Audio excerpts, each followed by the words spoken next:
So this video was taken in October of 2009, and what was high definition at that time and what's high definition now are a couple of different things. So this is a trip to Chub Cay, which is in the Berry Island chain. The whole chain of islands comprises only about 12 square miles, so it's a very small place. The whole thing is about the animals and how they live.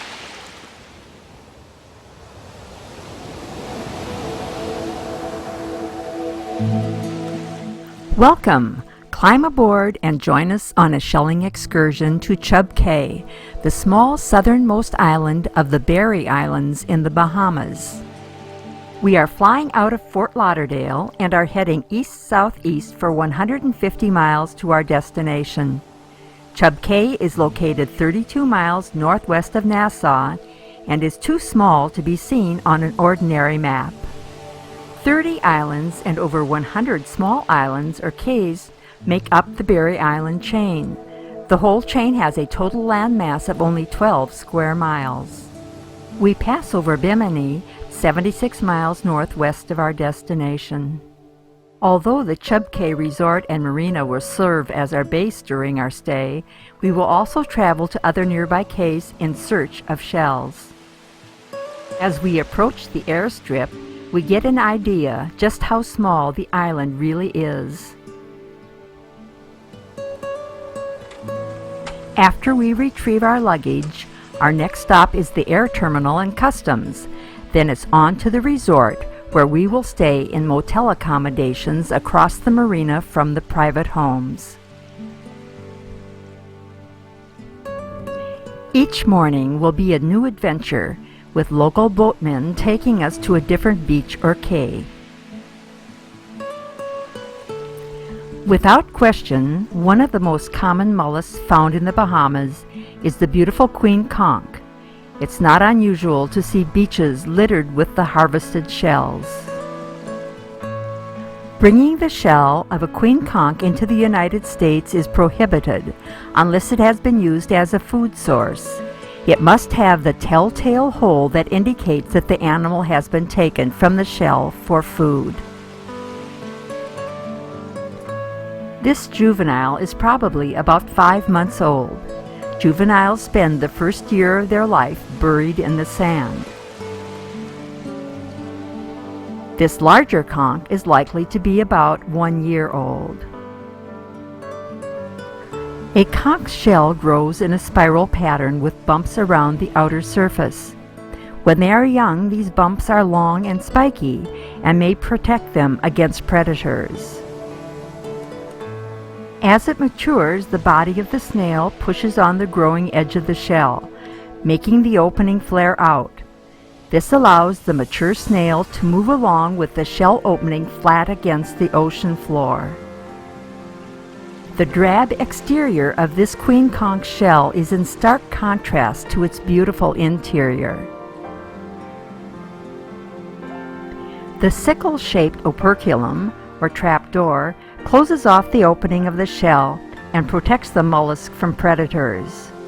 The conch uses this operculum to maneuver into a position so it can propel itself forward. Tentacles on the conch's eye stalks compensate for its poor vision. Queen conchs may live 20 years or longer. This large heavy mollusk is a West Indian shank. Underneath its dark exterior is a lovely ivory shell. For some unknown reason, this particular animal has an unusually small operculum. We can see its siphon inside the siphon canal. The siphon acts much like our nose. Watch the action of this tulip siphon. Water is taken in through the siphon. It passes over a sensory organ that can identify chemical molecules in the water, just like our nose has special receptors to sense chemical molecules in the air. Like land animals that sniff the air to track their prey, this sensory organ helps the mollusk find its food and identify predators.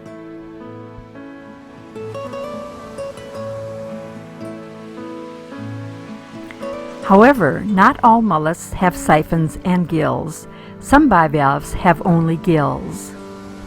Because of its very abrasive exterior, many people call this bivalve a rough file clam, but it is also known as a flame scallop because of its beautiful red body. Here we see one beginning to open, with its tentacles extending out into the water. Usually these tentacles are crimson red, but occasionally they are white like they are in this specimen. Flame scallops eat only microplankton. During the eating process, flame scallops sift and sort through the microplankton with their gills to determine what is appropriate for ingestion. If you look closely, you can see particles being drawn in.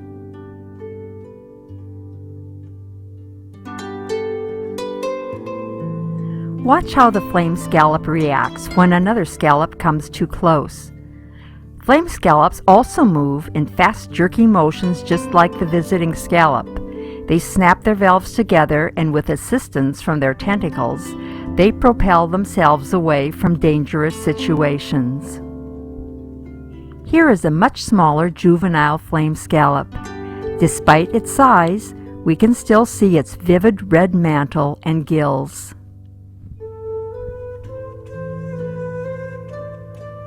As I walked across this wide sandbar, I found some little moon snail egg casings, or as they are sometimes referred to, egg collars.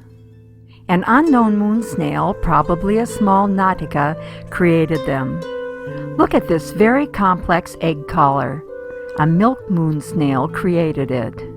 All moon snail egg collars are formed around the animal's shell by its foot and are formed in the sand. A layer of sand covers each side of a gelatinous ribbon of eggs. By turning continually, the milk moon creates this corkscrew-shaped egg collar. Moon snails lift and force their egg collars to the surface of the sand for the eggs to develop and hatch. It is said that smooth moon snail egg cases release planktotrophic larvae, while those with raised capsules develop crawlaway juveniles. Rocky shores are the habitat for the West Indian topshell. This species has been known to grow as large as 5 inches across.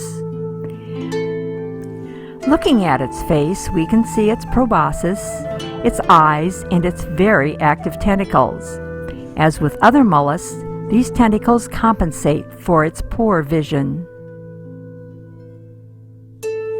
A second top shell can be seen in the background. As the mollusk extends its foot, we get a side view of its body. The perfectly round operculum, or trapdoor, is attached to its foot. When the snail retracts its body into the shell, the operculum becomes a barrier between the animal and the outside world.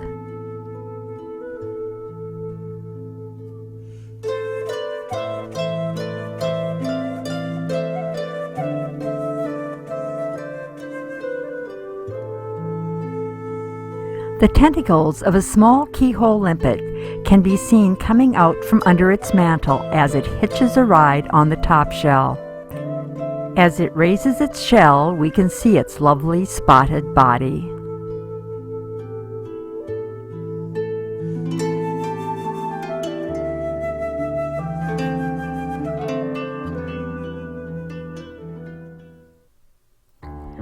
This is a meseled cowrie.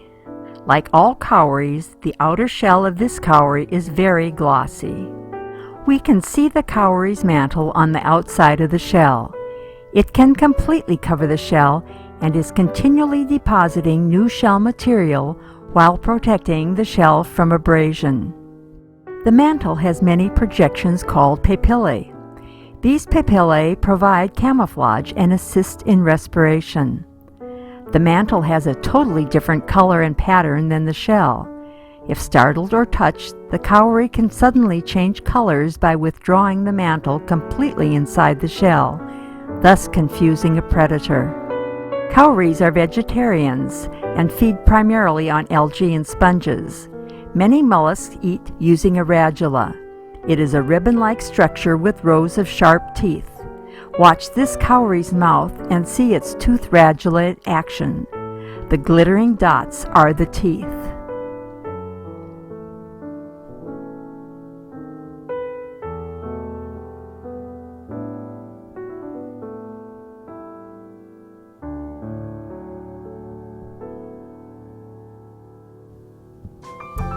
The shell of the Atlantic partridge tun is quite thin.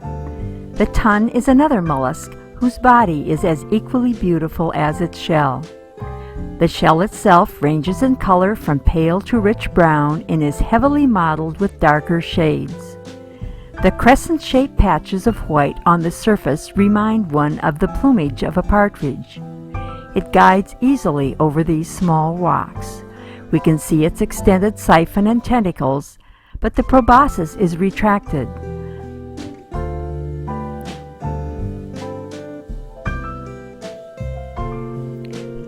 Watch carefully and you will see it extend its proboscis towards the back of the shell.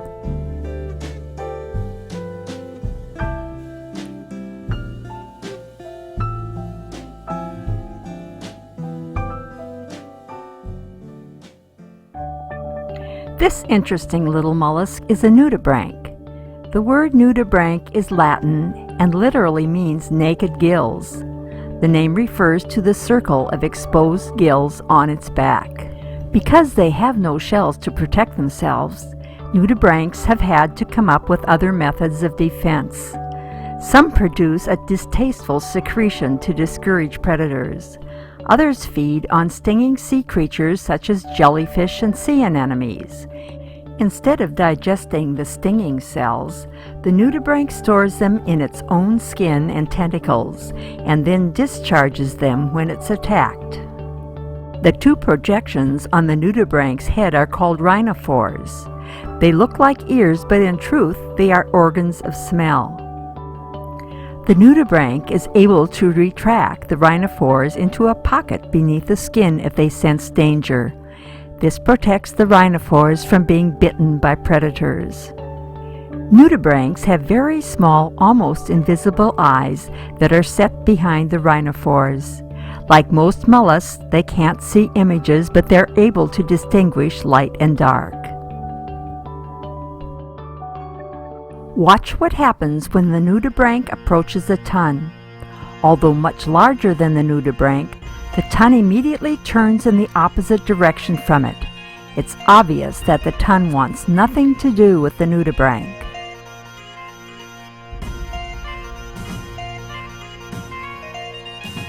As it is retreating, the tun seems confused as to where the scent of the nudibranch is coming from, as if to say, just where did he go?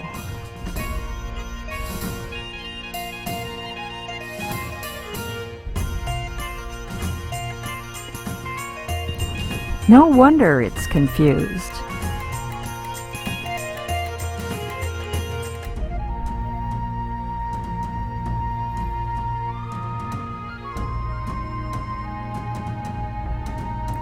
The tun just doesn't seem to know where to go to escape.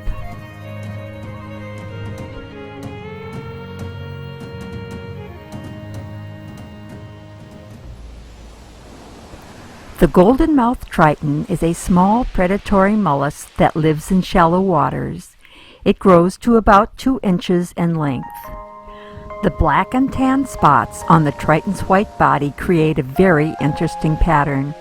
If you look closely at the tentacles, you will see that they are almost mirror images of each other.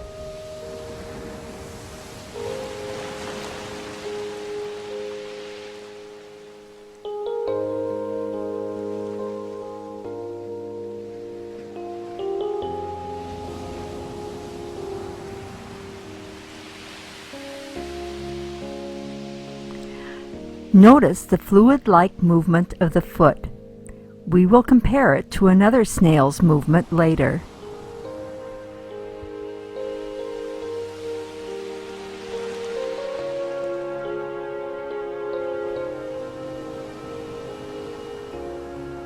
The mantle and the delicate, almost transparent siphon are a pale pink. Beaded periwinkles are found mostly at higher tide levels on rocky shores and on mangroves. Periwinkles are highly modified marine gastropods that can breathe out of water. Compare its foot movement with that of the triton. Each side of the foot moves independently, whereas the triton's foot moved as a single unit. Besides the eyes and the tentacles, we get a peek at the periwinkle's mouth.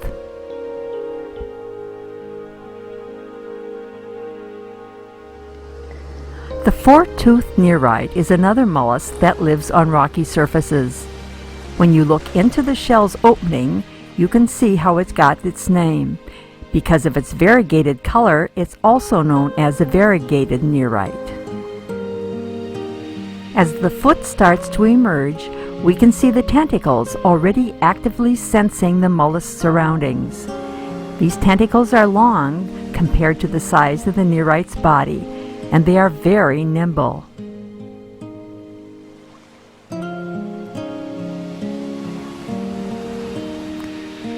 Its eyes can be seen at the base of the tentacles.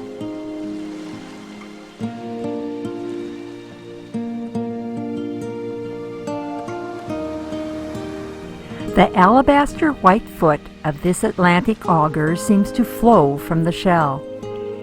As the auger lifts up, we can see its operculum on the back of its foot.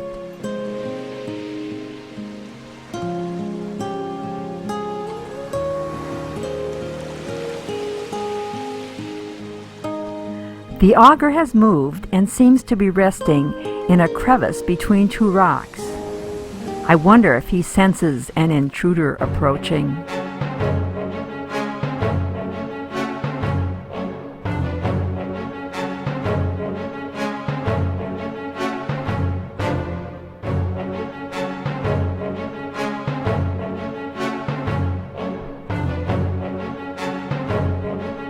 We can see the action of the sea star's tube feet. These tube feet work using a sophisticated water vascular system, and they can move in all directions.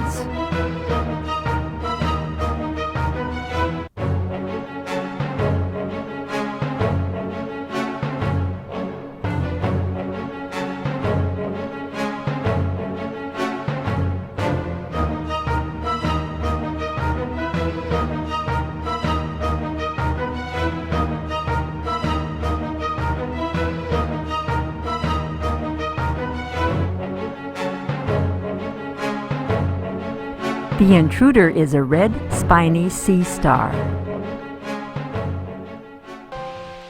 The cushioned sea star was once the most common sea star in the shallow waters of the Caribbean. They can be brown, orange, red, or yellow. Sea stars withdraw their tube feet when startled, and tooth-like structures close to protect them. Their mouth is centrally located on the underside of the body. The cushioned sea star is a deposit feeder and uses its arms to rake piles of sediments. Then it everts its large cardiac stomach and envelops the food in its folds.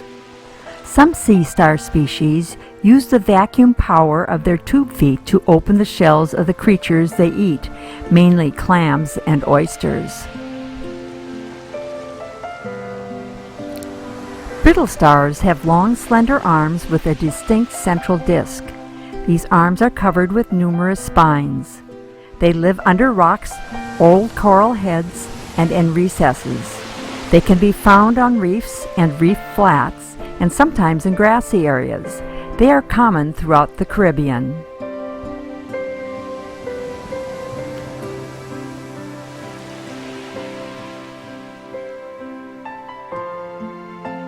This very fragile sand tube was created by a polychaete called the ice cream cone worm.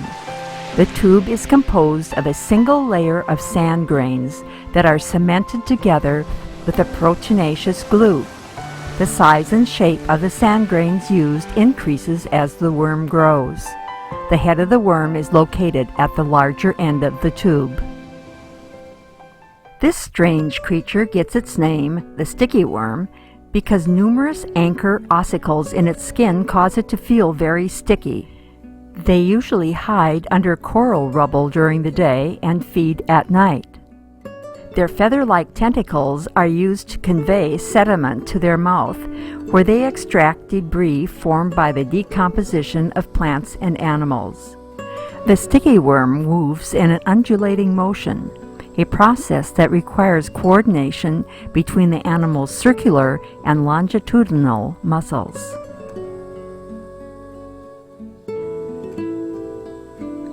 The king helmet grows to be the largest species of the helmet shells in the Caribbean. It has a triangular-shaped base and one predominant spine on the top of the shell. The king helmet was the first species to be made into cameos. This is the queen helmet. You can tell this is a queen because the base has a more rounded appearance compared to the triangular shape of the king helmet. The apex of the shell is round and the spines are approximately the same size. When you look at this small flame helmet, you can see the flame design on the side of the shell. When you look at the base, you can also see a little bit of the flame design. Its spines are nearly equal in size.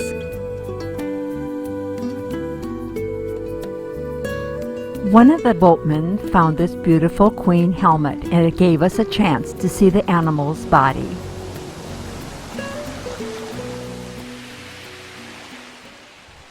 The red heart urchin is also known as the West Indian sea biscuit.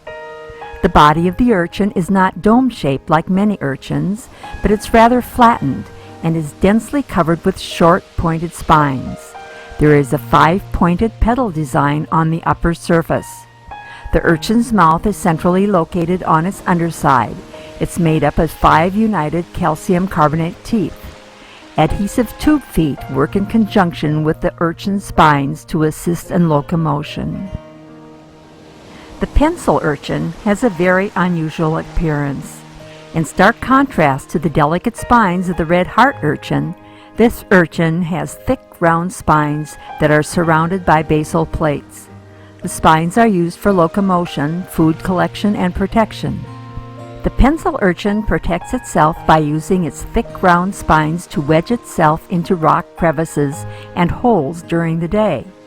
Chances are that if you try to pry one out of its hole, you will break its spines before it lets go.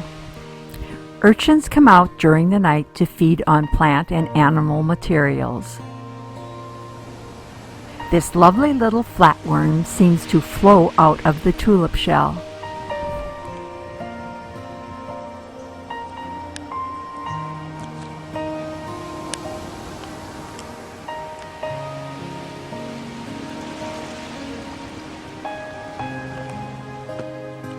An abundance of beautiful bivalves were found on the beach.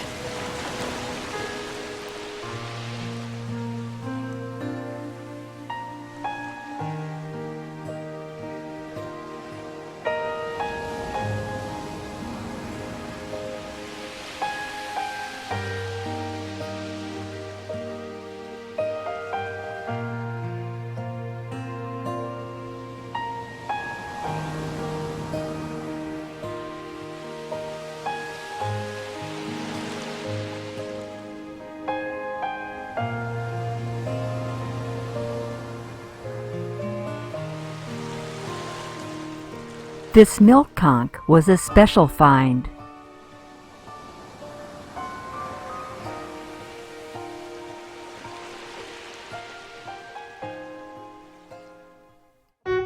False ceriths are very tiny active gastropods that live in the intertidal zone. The variation of their color patterns makes them fascinating.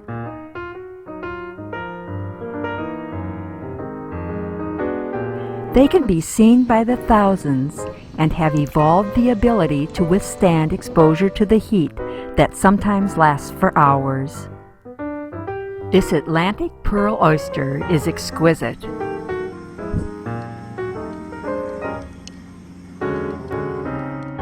Watching live mollusks can be mesmerizing. The differences between species can be vast. Their shells can be smooth and beautiful, or very rough and unattractive. Their bodies, though similar by design, have their own special characteristics.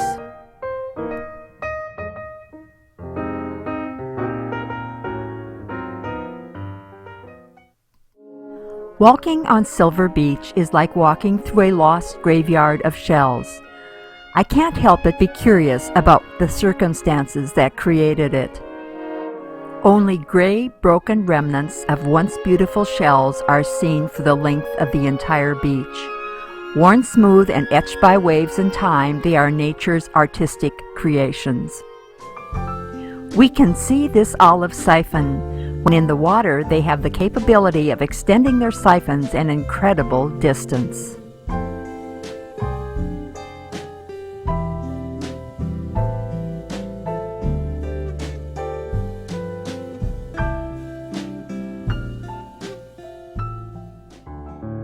Angular tritons have a very boldly structured shell. However, they are not easy to detect in the wild because they are usually found partially buried in the sand and covered with plant life.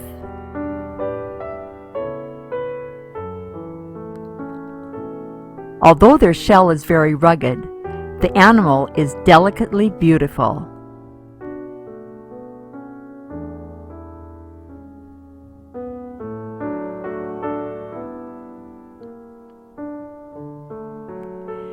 The operculum protects the triton's body, but its mantle remains exposed.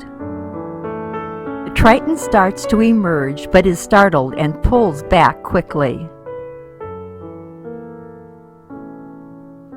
We will watch as it comes further out of its shell.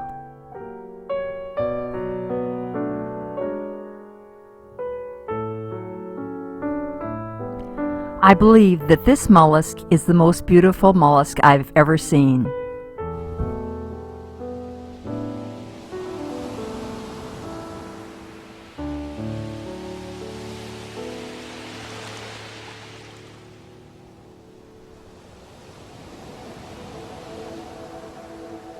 It's time to leave Chub Cay. Let's take one last walk around the resort.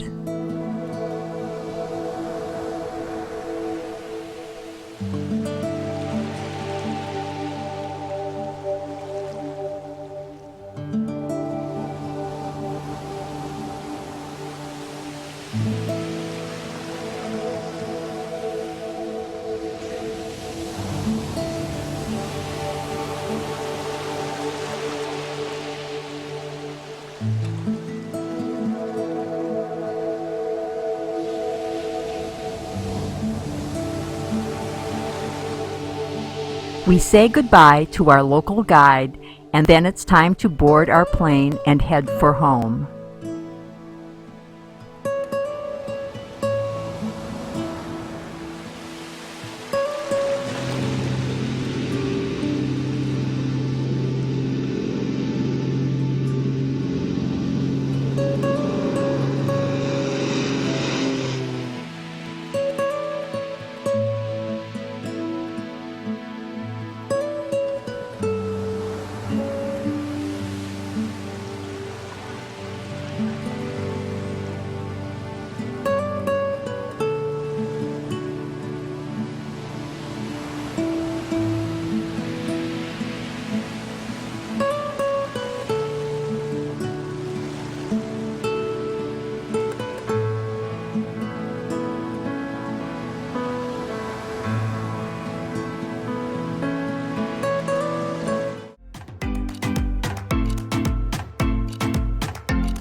Certainly. In fact, if you contact me online through email, there's one that they play at the museum that the fourth grade students teachers are using a lot of places in Florida and elsewhere. So that one's it's perfect for students. So yeah, just send me an email. Thank you.